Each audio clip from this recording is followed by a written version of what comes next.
రాష్ట్ర వ్యాప్తంగా కాంగ్రెస్ ప్రభుత్వం ఈరోజు సంవత్సరం కాలం గడిచినటువంటి సందర్భంలో మరి ఇచ్చినటువంటి హామీలు మరి ప్రజలకు ఏ విధంగా ఉన్నాయో ఒకసారి తెలియజెప్పడానికి రాష్ట్ర వ్యాప్తంగా మన రాష్ట్ర అధ్యక్షులు కిషన్ రెడ్డి గారు ఇచ్చినటువంటి ఆదేశాల మేరకు ఈరోజు పల్లె పల్లెలో కాంగ్రెస్ ప్రభుత్వం ఏర్పాటులో ప్రతి ఒక్కరు కూడా ఓటేసి గెలిపించినటువంటి సందర్భం.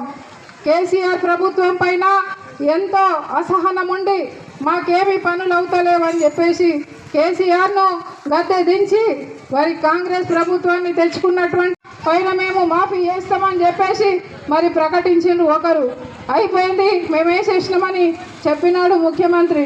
ఇక్కడ గ్రామాలలో చూస్తే ఎంతో మందికి ఇంకా మరి రైతు రుణమాఫీ ఇంకా కాలేదు. అంతేకాకుండా పేదలు ఎవరైతే ఉన్నారో మరి ఇందిరమ్మ ఇండ్లు ఇస్తానన్నారు. ఇందిరమ్మ ఇండ్లు కట్టుకోండి, మేము రాగానే ఇందిరమ్మ ఇండ్లు ఇస్తామని చెప్పడం జరిగింది. ఇక్కడ ఎన్నో గ్రామాల నుంచి వచ్చినటువంటి యువకులు ఉన్నారు. మీ అన్ని గ్రామాలలో మీరు ఎంతమంది అయితే ఉన్నారో మీ గ్రామాలలో ఇందిరమ్మ ఇండ్లు వచ్చినాయా తమ్ముళ్ళారా?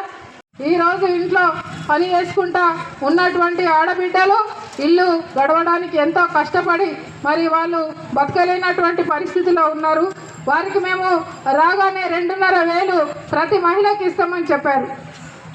ఇక్కడ ఎంతోమంది తమ్ముళ్ళు ఉన్నారు. మీ ఇంట్లో మీ అమ్మకు కానీ మీ భార్యకు కానీ వస్తున్నాయా? 2,500 భార్యకు 2,500 రావాలా, తల్లికి 2,500 రావాలా, ఇంటికి 5,000 రావాలా? వస్తున్నాయా? వస్తున్నాయి కానీ నాకు చెప్పిన మీరు మాకు చెప్తలేరు, అబద్ధాలు చెప్తున్నారు. వస్తున్నాయా లేదా? ఆకలి అవుతుందా? మరి పార్టీ మోదీని వెంటున్నారు. మనం అందరం ఆలోచించాల్సిన అవసరం ఈ రోజు ప్రజలతో చీపు కొట్టించుకుంటున్నారు. కావున మేమందరం కూడా ఒకటే చెప్తా ఉన్నాం, మీరు ఇచ్చినటువంటి హామీలు ఎలక్షన్లలో మీరు చెప్పినటువంటి మాటలు మరి వెంటనే అమలు పరచాలి, ప్రజలకు మరి న్యాయం చేయాలని కోరుకుంటూ మేము డిమాండ్ చేస్తూ ఈ అవకాశం ఇచ్చిన మీ అందరికీ ధన్యవాదాలు.